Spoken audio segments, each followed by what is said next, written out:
shine, my mothers and brothers, and my cheese wedges, and my handlebars, and my goatees, and chin straps all over the world. Rise and shine. It's been a while since we've done a little morning ride to work. On my way to the salon. Feeling great, healthy, hydrated, clear. Clarity, man. Clarity. Seek clarity. How do you do that?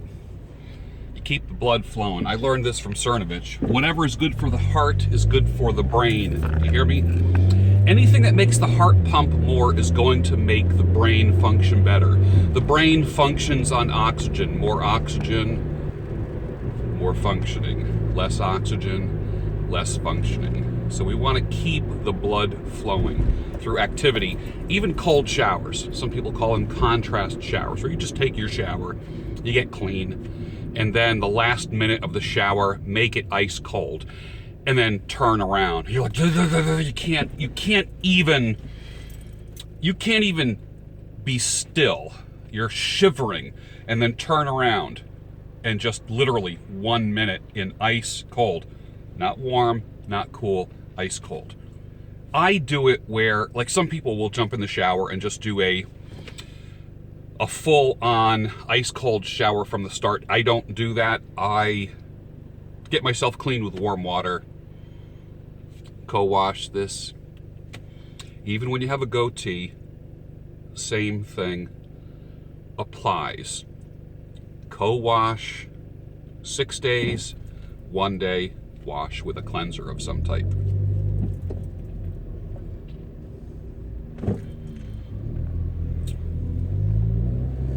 Seeing Brian from Reading today. First thing, he's my first client in the chill chair. So last night I went to a networking event at a very well-known restaurant during their happy hour. I used, because this is Pheromone Friday, we are talking about this, I used the tactical soap on my body yesterday. After working out, came home, took a shower, used the tactical soap on my body, cleaned my beard. I was put in a really sweaty workout. And I think it was also because it was the weather, I think it got up to 71 or 72 degrees, and it was warmer in the gym than it usually was, and my hair was soaking wet. And I wasn't working out any harder, I just knew that it was just warmer out. Went home, washed, used tactical soap, cleaned up. Now, let me just give you this exactly what I was wearing, just so you know. Black dress pants, black slip-on Clark dress shoes. Nothing fancy, no buckles, no, just a nice, clean, slip-on pair of dress shoes. I dress for comfort and for impact as well. If you dress just for comfort, if you're trying to get somewhere business-wise, you might have mixed results. I always believe that purpose always eats comfort for breakfast. I'll say it again. Purpose always eats comfort for breakfast, unless your goal is comfort. When I go to a networking event, my goal is to get more business, which means more people sitting in the chill chair. I'm going to tell you why it didn't work. I go to this networking event, and I'm always carrying a stack of business cards. You need to have business cards. I got to get some new ones. The old ones still had, these old ones still have me with the big giant beard. But it's kind of interesting because it is a conversation piece. When people say that, they go, wow, is that you? And I go, yeah. And they go, wow, you had a big beard like that. I said, yeah. And then I just start talking to them about it. But here's the deal. I go into this place packed, shoulder to shoulder. A guy stands up on a chair and does like an opening kind of thing. He says, welcome to all who are attending tonight's business networking event. We're gonna have a speaker in a few minutes, and a guy spoke for about 10 minutes. He goes, and then I just want you to mix and exchange business cards and, you know, that type of thing. And I'm really good at that. I like doing that. And I went representing myself in the salon where I work.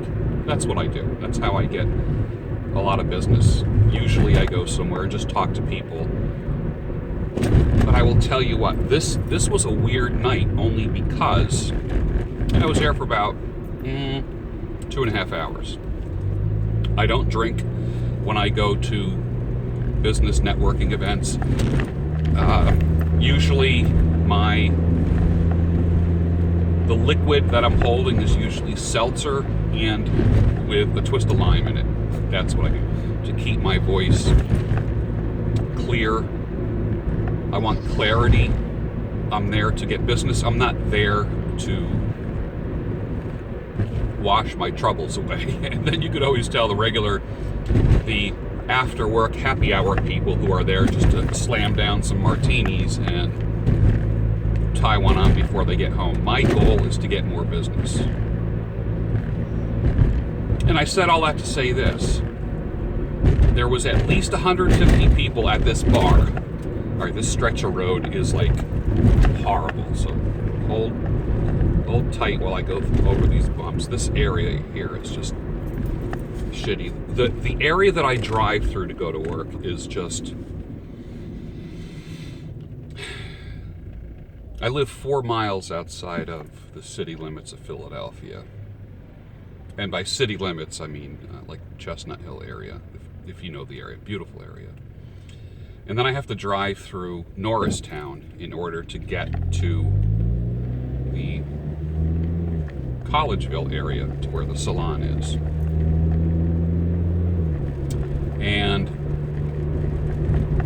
during the day, it's all eyes and ears open.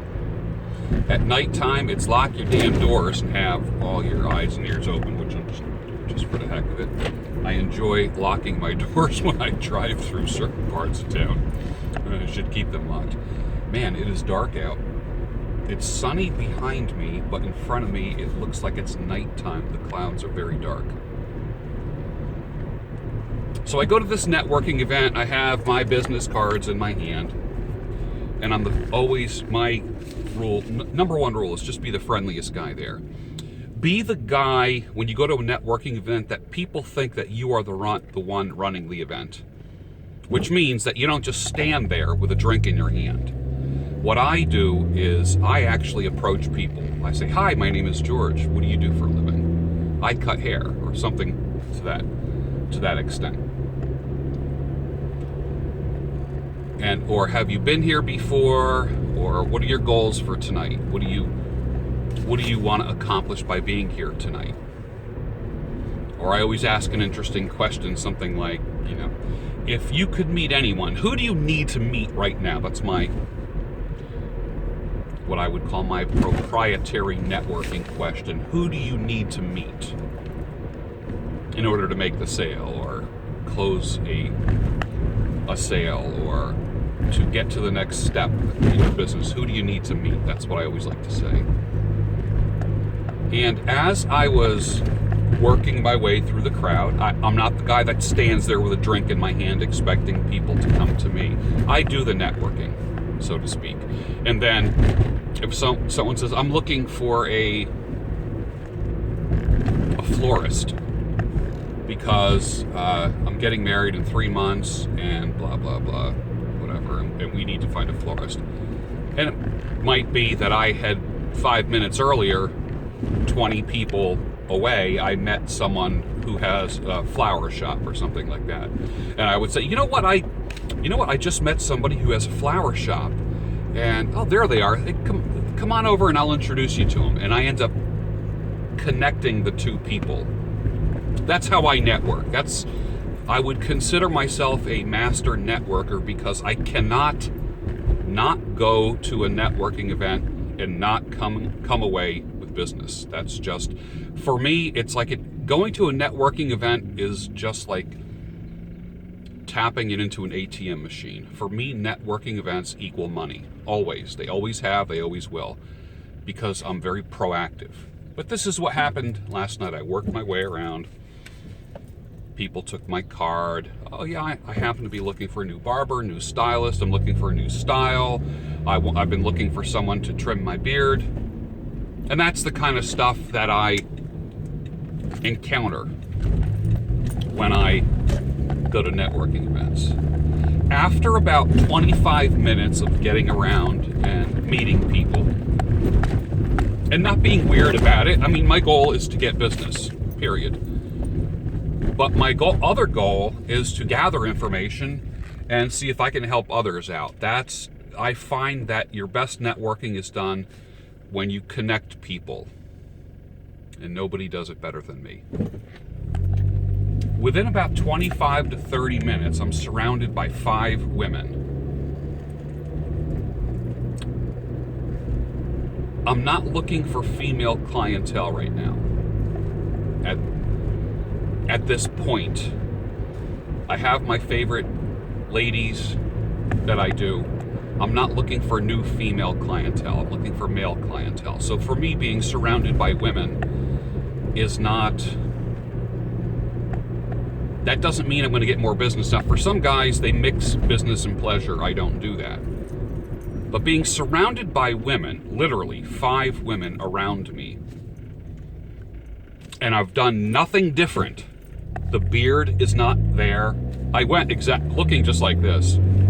Black dress pants, black dress shoes, and a lot of my typical work gear, which is like a nice black dress shirt, unbuttoned, second button unbuttoned, clean, nice watch on, groomed up.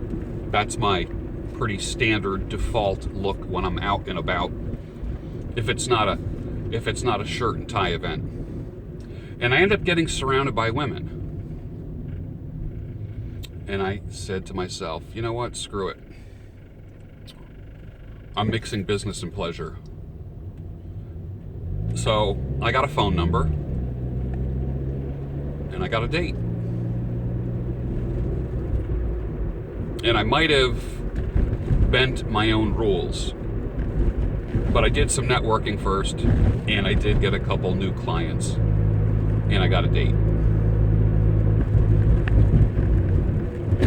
On top of that, when I was leaving,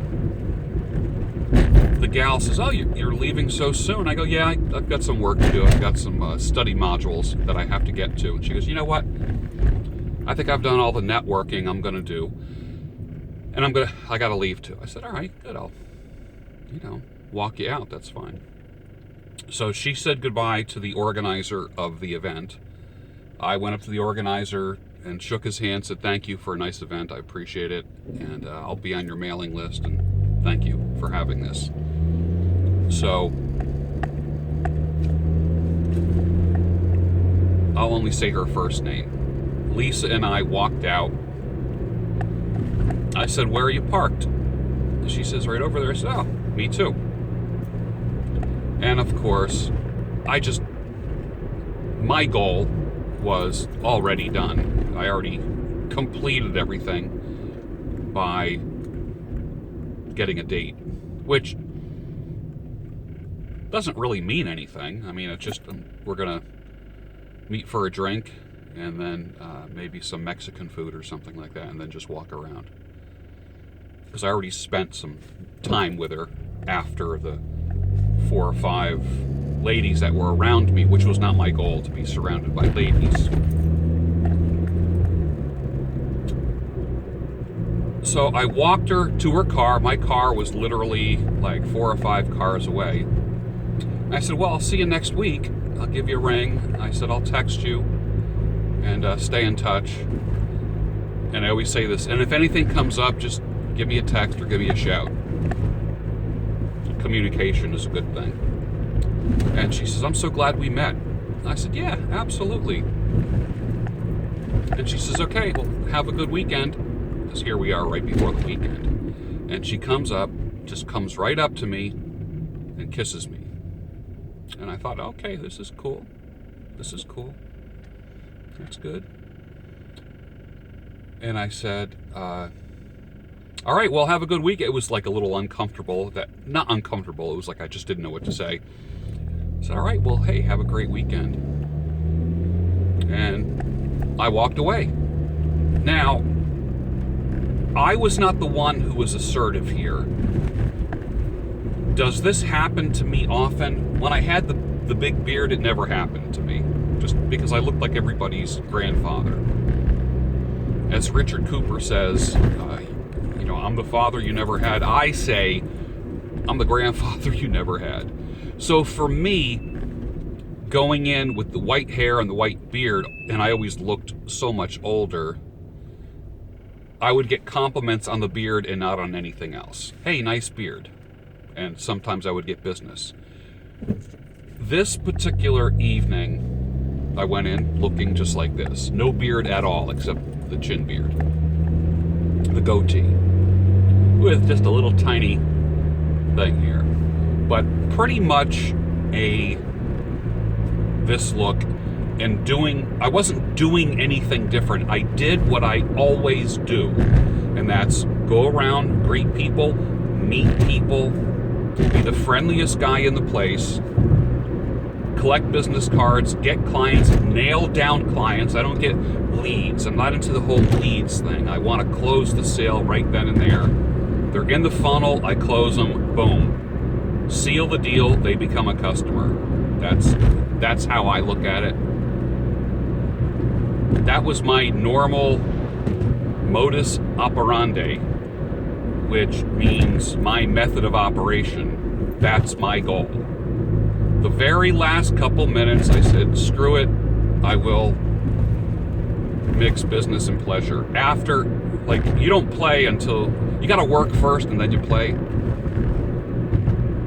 And then the gal that out of the group of ladies that was surrounding me, the one that I was most attracted to, and I think she knew it too. I kept making eye contact with her. Every time I looked at her, I just saw her looking at me admirably, just like admiring me. And I noticed that she was looking at my mouth when I was talking. And I kind of mirrored her. I looked back at her, and I was looking at her mouth when she was talking. And she was doing all the touching her hair kind of thing. A professional woman. Actually, she is a director of marketing for a healthcare company.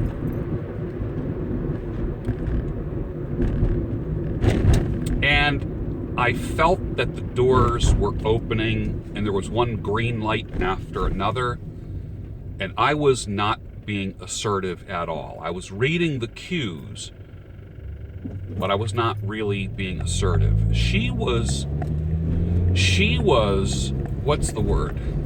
Staking her claim amongst the other women. I felt her being more assertive and going for it. She made, I could see in her mind, like she was thinking, these other women are not gonna get close to him. And I saw, I wouldn't quite call it competition, but I saw her taking a half step, being closer to me by a half step than the other gals.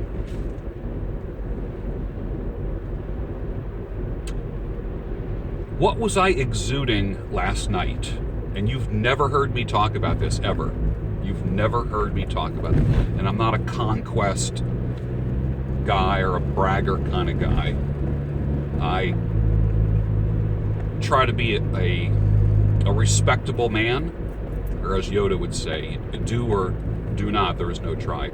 I'm a respectable man out in public. I have a business, a very public business. I am single. I am available. And I'm open to meeting somebody after taking so much time off. Oh. Some branches just fell off of a tree that a guy fell off of the back of a truck that the guy did not tie. He did not tie those big giant branches on his truck.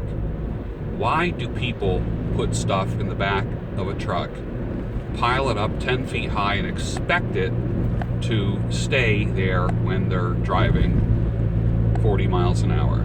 I'll never understand that. Bottom line, what was I exuding last night? I believe, with all things being equal, I wasn't dressed any different.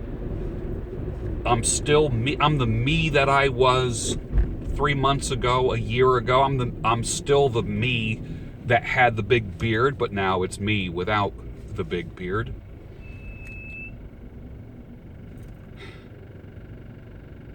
And then I was surrounded with women. And then it was almost like I felt, this is the funny thing about intergender relating on a social basis. I ended up kind of having my pick of people. Now, why were they attracted to me? Why was I being magnetic last night? There were guys there that are much better looking than me. I cut hair for a living. There were guys at this networking event that were dressed like damn models. Dark hair, dark scruff, like a 3-day beard, looking like, like a loosened tie, kind of like a model look, super handsome, swagger. There were guys, the cars in the parking lot. I mean, look, I drive a Scion XB. I love this car. I don't care what anyone says. People have busted my chops for driving this car. I do not care. I really like it. It's so practical. There were cars in that parking lot that were amazing. Amazing.